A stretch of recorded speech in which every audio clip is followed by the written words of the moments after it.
ఉమ్. నమస్తే, welcome to Volga times. నేను గౌరీ. పశ్చిమ బెంగాల్లో తొందరలో జరగబోయే ఎన్నికల్లో మళ్ళీ కూడా తృణమూల్ కాంగ్రెస్ అధికారంలోకి వస్తుంది అని కొన్ని సర్వేలు అయితే చెప్తున్నాయి. ఇటీవల కొన్ని సందర్భాల్లో బీజేపీ అదేవిధంగా మోదీ కూడా జన్జెడ్ మాకే అనుకూలంగా ఉంది అని చెప్తున్నారు. అయితే సర్వేల్లో కూడా జన్జెడ్ యువత ఎవరైతే ఉన్నారో బీజేపీకే అనుకూలంగా ఉంది. కానీ సీనియర్స్ కావచ్చు, ముస్లిం ఓట్లు కావచ్చు, వీళ్ళందరూ కూడా మమతా బెనర్జీ వైపే ఆకర్షిస్తున్నారు, వారినే మమతా బెనర్జీ వైపే ఆకర్షితులు అవుతున్నారు అని సర్వేలు అయితే చెప్తున్నాయి. మొత్తానికైతే ఇక్కడ ఖచ్చితంగా మరోసారి అధికార పీఠం మమతా ఎక్కబోతుంది అని సర్వేలు అయితే తెలుస్తున్నాయి. మరి ఏం జరగబోతుంది, నిజంగా సర్వేలు చెప్పింది నిజమేనా, మళ్ళీ ఇంకోసారి అధికారం మమతకే వస్తుందా అనేది ఈరోజు చర్చిద్దాం. దీనిపై వివరించడానికి ప్రముఖ రాజకీయ విశ్లేషకులు బండారు రామ్మోహన్ రావు గారు ఉన్నారు. మరితో మాట్లాడదాం. నమస్తే సార్. నమస్కారం. సో మళ్ళీ ఈసారి పశ్చిమ బెంగాల్లో అధికారం తృణమూల్కే వస్తుంది, దీదీకే పట్టం కట్టాలి అని అక్కడ ప్రజలు భావిస్తున్నారంట. ముఖ్యంగా సీనియర్ సిటిజన్స్ అదేవిధంగా మైనారిటీలు అయితే ఎక్కువగా మమత వైపు చూపుతుంటే యూత్ ఎవరైతే ఉన్నారో వారందరూ కూడా బీజేపీ వైపు చూపుతున్నారు అని సర్వేలు చెప్తున్నాయి. మొత్తానికి మరి సర్వేలు చెప్పినట్లుగా దీదీకి అనుకూలంగా ఉంది అనుకోవచ్చా సార్? దీదీ గెలిచే అవకాశాలు ఉన్నాయా? అమ్మ గౌరీ, మీకు అట్లాగే ఓల్గా ప్రేక్షకులకు నమస్కారం. ఒక అతి త్వరలో ఇంకో 2 నెలలు లేకుండా మాక్సిమం 3 నెలలు, ఏప్రిల్ కానీ మేలో కానీ మన వెస్ట్ బెంగాల్ ఎన్నికలు జరగబోతున్నాయి. వెస్ట్ బెంగాల్ ఒకటే కాకుండా ఇటు పక్కన తమిళనాడు, కేరళ, పుదుచ్చేరి ఈ 4 రాష్ట్రాల్లో 2026 ఏప్రిల్ మేలో ఎన్నికలు జరగబోతున్నాయి. మొన్నటి బీహార్ ఎన్నికల్లో బీజేపీ గెలవగానే, ఎన్డీఏ కూటమి గెలవగానే నెక్స్ట్ టార్గెట్ మాది పశ్చిమ బెంగాల్ అని చెప్పి ప్రధానమంత్రి మోడీ తర్వాత అమిత్ షా కూడా ప్రకటించారు. సరే, దక్షిణ భారతదేశంలో మిగతా తమిళనాడులో కానీ కేరళలో కానీ పెద్ద స్టేక్స్ లేవు, కానీ తర్వాత మాది ఇదే టార్గెట్ అని. ఆ తర్వాత తెలంగాణ 2028 అని ఒక మాట కూడా అన్నారు, కానీ దూరం, ఢిల్లీ బహు దూరం. కనుక వెస్ట్ బెంగాల్ మాత్రం రేపు టార్గెట్ మాదే అన్నారు. దానికి తగ్గట్టుగానే ఏ కార్యక్రమం పెట్టుకున్నా, ఈశాన్య భారతదేశం వైపు ఎట్లాంటి కార్యక్రమం ఉన్నా కలకత్తాలో దిగి మరి అక్కడి నుంచే మనం చూసాం కదా, వందే భారత్ స్లీపర్ మొన్ననే మన కలకత్తా నుంచి గౌహతి వరకు మనం ప్రారంభించిన మోడీగా ప్రారంభించారు. అంటే మెల్లగా అటువైపు పంపుతున్నారు. రేపు వచ్చే బడ్జెట్, రేపు బడ్జెట్ ప్రవేశపెడుతున్నారు కదా, అది కూడా రేపు ఇటు అనుకూలంగానే ఉంటుందని ఒక మాట వస్తున్నది. అంటే తృణమూల్ కాంగ్రెస్ ఓడించాలంటే బీజేపీ ఈ బడ్జెట్ లో వెస్ట్ బెంగాల్ కొంచెం పెద్దపీట వేసే అవకాశం ఉంటుంది. ఎందుకంటే గతంలో బీహార్, ఆంధ్రప్రదేశ్ కూడా అట్లానే పెద్దపీట వేశారు, చూసాం మనం, ఎలక్షన్ల ముందు కానీ ఎలక్షన్ల తర్వాత కానీ. అట్లా చూసుకుంటే రేపు ఈ ఎన్నికల్లో ఎవరు గెలుస్తారనే మాట వచ్చినప్పుడు దీది ఆమె మమతా బెనర్జీ గారి ఆమె పేరే దీది అక్కగా ప్రచారం పొందింది. ఆమె 2011 కన్నా ముందు రాజకీయ పరిస్థితులు మొత్తం మార్చి, అంతకుముందే ఆమె 2001 నుంచే అంతకుముందు మన కాంగ్రెస్ తో విభేదించి, కాంగ్రెస్ పార్టీ కమ్యూనిస్టులను గెలవలేదు, సమస్య లేదు, కమ్యూనిస్టులు గెలవాలంటే ఈ కాంగ్రెస్ పార్టీ విధానాలు పనికిరావని అంతకుముందు కాంగ్రెస్ పార్టీలో ఉన్న ఆమె విభేదించి బయటకు వచ్చి గట్టిగా కొట్లాడి, వరకం చెప్పాలంటే అటు కాంగ్రెస్ తోని ఇటు కమ్యూనిస్ట్ తో కొట్లాడి 2011లో పుట్టపరసారి గెలిచింది, పశ్చిమ బెంగాల్ ముఖ్యమంత్రిగా అధిష్ఠించింది. తర్వాత 16లో ఆమె, తర్వాత 21లో ఆమె ఉన్నది, హ్యాట్రిక్ కొట్టింది. 21లో కూడా ఇక అయిపోయింది ఆమె పని అన్నారు. అసలు యాక్చువల్ గా 11కు 16కే మధ్యన మార్పు ఎంత తెచ్చిందంటే, బీజేపీ అప్పుడు లేదు కదా, అటు కమ్యూనిస్టులతోని ఇటు కాంగ్రెస్ వాళ్ళతో ముప్పేట దాడి ఎదుర్కొన్నది రకంగా చెప్పాలంటే. అట్లా ఎదుర్కోవడంతో పాటు మహిళ నిలబడి చివరికి కాంగ్రెస్ ను కమ్యూనిస్టులు అక్కడ లేకుండా చేసింది మొత్తమే. కానీ వేరే రూపంలో, బీజేపీ రూపంలో ఇప్పుడు 2021 పెద్ద ఎత్తున ఆమెకు వ్యతిరేకత ఎదురైంది. బీజేపీ 2011లో 2021లో బీజేపీ గెలిస్తే ప్రచారం జరిగింది. ఇప్పుడు మనం సర్వే చెప్తున్నాం కదా, ఎవరికి ఎంత మద్దతు ఉందో అది కూడా మాట్లాడతాను నేను. అప్పుడు 2021లో ఈ బీజేపీ గెలుస్తుంది, మూడోసారి మమతా బెనర్జీ గెలవదు అనే సమస్య వచ్చింది. చాలా సర్వేలు కూడా బీజేపీ అయిపోయింది, గెలుస్తుంది, ఆమె పని అయిపోయింది అన్నారు. కానీ 15 ఏళ్లుగా, అంతకుముందు 5 ఏళ్లు ప్రతిపక్ష నాయకురాలుగా పోరాటం చేసిన ఆమె అటు కమ్యూనిస్టులతోని కాంగ్రెస్ తోని పోరాడి అటు వాళ్ళని ఓడించడమే కాకుండా మెల్లమెల్లగా ఎదుగుతున్న బీజేపీని వ్యతిరేకిస్తూ ఈ మూడోసారి మన హ్యాట్రిక్ కొట్టి ఎమ్మెల్యేగా మన ఎన్నికైంది. అప్పటికి కూడా మూడోసారికి ఆమె చాలా కష్టాలు పెట్టారు. అదే పార్టీలో ఉన్న సువేంద్ర అధికారి ఇప్పుడు బీజేపీ ముఖ్యమంత్రి అభ్యర్థి, ఆయన బయటకు వచ్చారు. ఆ తర్వాత సింగూరులో నేను గెలిచి తీరుతా అంటే సింగూరులోనే సువేంద్ర అధికారి ఆమెను 2021 ఓడించారు. తర్వాత భావనగర్ నుంచి ఆమె మళ్ళీ తృణమూల్ కాంగ్రెస్ ఎమ్మెల్యేను రాజీనామా చేయించి మళ్ళీ ముఖ్యమంత్రి అయింది, కానీ ఎమ్మెల్యే కాలే మొన్న 2025 అట్లా ఉంటుంది. అంటే మొత్తం మీద ఒక ముగ్గురు ఆడవాళ్ళ గురించి, ముగ్గురు మహిళల ధీరోదాత్తమైన మహిళల గురించి మనం చెప్పుకుంటున్నాం. ఇది మన దేశ రాజకీయాల్లో. సరే ఇందిరాగాంధీ వేరు గాని, మనకి ఇటు చూసుకుంటే రాజకీయాలను మారుస్తూ పెద్ద ఎత్తున సంచలనం సృష్టించిన జయలలిత తమిళనాడు నుంచి, అట్లాగే మాయావతి ఉత్తరప్రదేశ్, మమతా బెనర్జీ అంటే మాయా, మమత, జయలలిత, లలిత అనే 3 కాంబినేషన్ ఉండేది. పాపం జయలలిత గారు చనిపోయారు. మాయావతి రాజకీయాల్లో బాగా ఒక రకంగా చెప్పాలంటే పునాదులు పోయినరు. ఆమె పేరు వినొస్తలేదు ఉత్తరప్రదేశ్ రాజకీయాల్లో కూడా.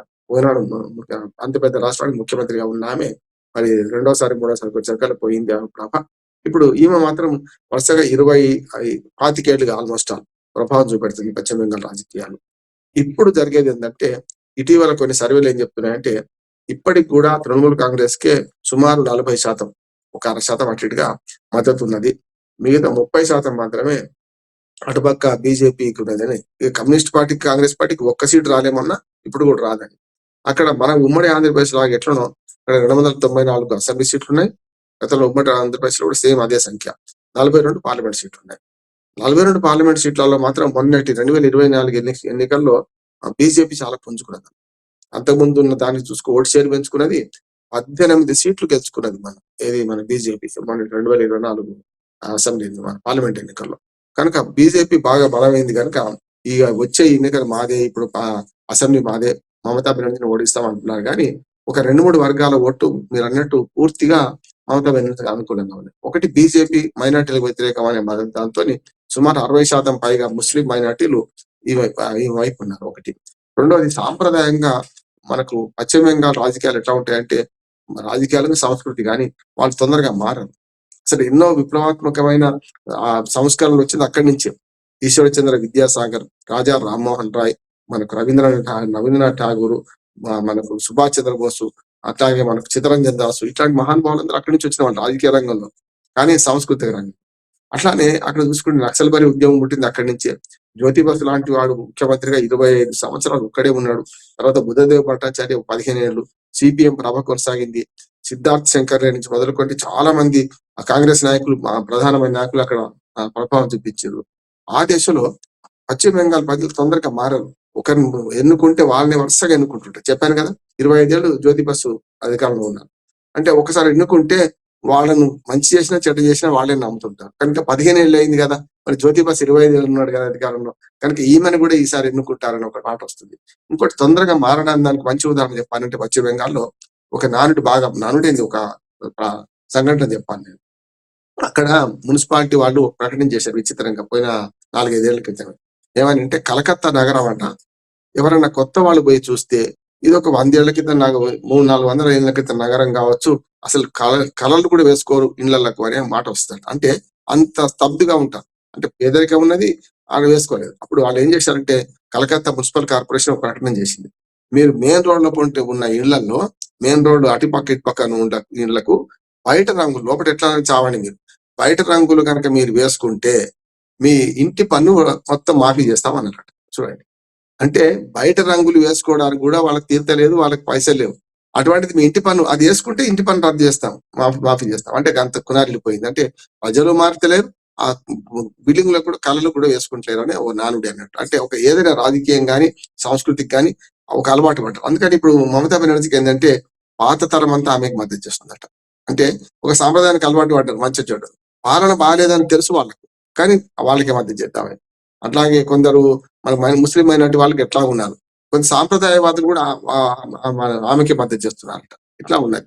కనుక అట్లా చూసుకుంటే మతాన్ని కూడా ఇప్పటిదాకా పాటించిన ఆమె, నేను బ్రాహ్మణ పండితుడని చెప్పి, నేను మన కాళిక సూత్రం చదువుతాను నోటికి అని చెప్పి, నాకు అనర్గల వచ్చని చెప్పి ఆ మధ్యన బీజేపీకి వ్యతిరేకంగా, బీజేపీ హిందూ మతం అంటున్నాడుగా, నేను కూడా హిందువునే, బ్రాహ్మణ స్త్రీని అని చెప్పి ఎదురు తిరిగింది ఆమె. ఈ దశలో జంజీ వర్గం మాత్రం ఇటు పక్క బీజేపీకి అనుకూలంగా ఉన్నది మనకు అర్థమవుతుంది. జంజీ వర్గం అంటే 27 ఏళ్ల వయసు, 13 నుంచి 27 ఏళ్ల వయసు జంజీ అంటాం. ఈ జంజీలో 13 ఏళ్ల వయసు వారికి ఓటు ఉండదు, కానీ 18 నుంచి ఉంటది కదా. ఈ 18 నుంచి 27 ఏళ్ల వయసు వాళ్ళని సర్వే చేస్తే ఏం తెలుతుందట అంటే, కొంచెం బీజేపీకి అనుకూలంగా ఉందని తేలుతుందట. కానీ ముఖ్యమంత్రి అభ్యర్థి ఎవరు అని ఒక మాట తీసుకుంటే, ముఖ్యమంత్రి అభ్యర్థిని సర్వే చేస్తే మమతా బెనర్జీకే 40% ఓట్లు పడ్డాయని, సువేంద్ర అధికారికి బీజేపీలో ఉన్న నాయకుడికి ఆయనకు ఓ 15-20% ఓట్లు పడ్డాయని, మిగతా వాళ్ళకు బీజేపీలో ఒక 10-12% ఓట్లు పడ్డాయని తెలుస్తున్నది. అంటే అది సర్వేలు అన్ని కూడా గందరగోళమేనమ్మా. ఏమైనా సరే శాంపిల్ బట్టి ఉంటది కానీ ఒక 100 మందిని సర్వే చేసి మొత్తం పశ్చిమ బెంగాల్ ప్రజల తీర్పు అంటే చెప్పలేం కదా. కానీ ఒక వరవడి తెలుస్తుంది మనకు. అది తెలిసిన దాంట్లో ముఖ్యమంత్రికి ధీటైన అభ్యర్థి బీజేపీలో కూడా లేడు వాళ్ళకి. ఇక కాంగ్రెస్ కమ్యూనిస్టులకు అసలు ఓట్లే పడతలేవు కనుక వాళ్ళ నుంచి అభ్యర్థి అనే ప్రచారం కూడా ఏం జరుగుతలేదు. ఇక ఇప్పుడు బీజేపీ నాటకం ఆడుతుంది ఏంటంటే మొత్తం కొత్త నాటకాన్ని తెలియజేసింది ఏంటంటే అక్కడ విదేశీ ఓటర్లు, అట్లాగే ఎస్ఐఆర్ నడిచింది కదా, దాదాపు 58 లక్షల ఓట్లు అక్కడ తీసేశారు. మళ్ళీ అందరూ కొన్ని చేరారంటున్నారు కానీ వాళ్ళందరూ విదేశీయులని, బంగ్లాదేశ్ నుంచి వలస వచ్చిన వాళ్ళని, వాళ్ళకి అడ్రస్సులు సరిగ్గా లేవని, ఆధార్ కార్డు సరిగ్గా లేవని చెప్పి తీసేశారు. ఆ ఓట్ల ద్వారా మేము ఇప్పుడు మమతా బెనర్జీ నాటకం అని గెలుస్తున్నది ఆ ఓట్లు పోయినాయి కదా, ఓడిపోతుంది అనే మాట కూడా వస్తుంది.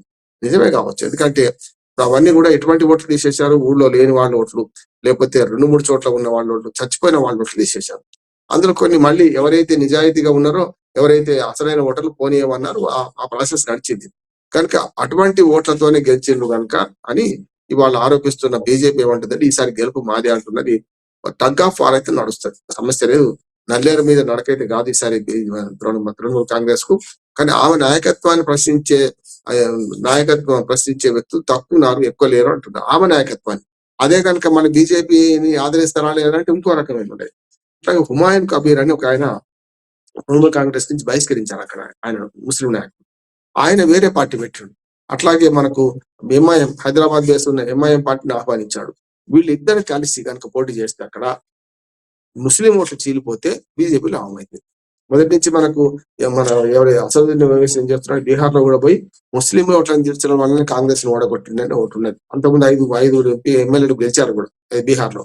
ఇక్కడ కూడా ఈ హుమాయూన్ కబీర్ ప్రభావం ఎక్కువ పడితే నేను ముస్లింలు, మీరు ముస్లిం, నాకేంటి ముస్లిం పార్టీకి వేయనంటే ముస్లిం ఓట్లు పడేటి ఎక్కువ తృణమూల్ కాంగ్రెస్, మమతా బెనర్జీకి.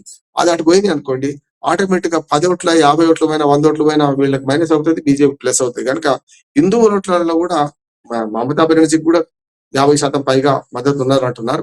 50% పైగా ఇటు పక్కన బీజేపీ ఉన్నారు. అంటే వాళ్ళు చెరిసగమైన అనుకోండి, ముస్లిం ఓట్లు చీలిపోతే ఆమె నష్టం అని కూడా అంటున్నారు. ఏదైనా సరే ఇంకొక 3 నెలలు ఉంది ఎలక్షన్లు.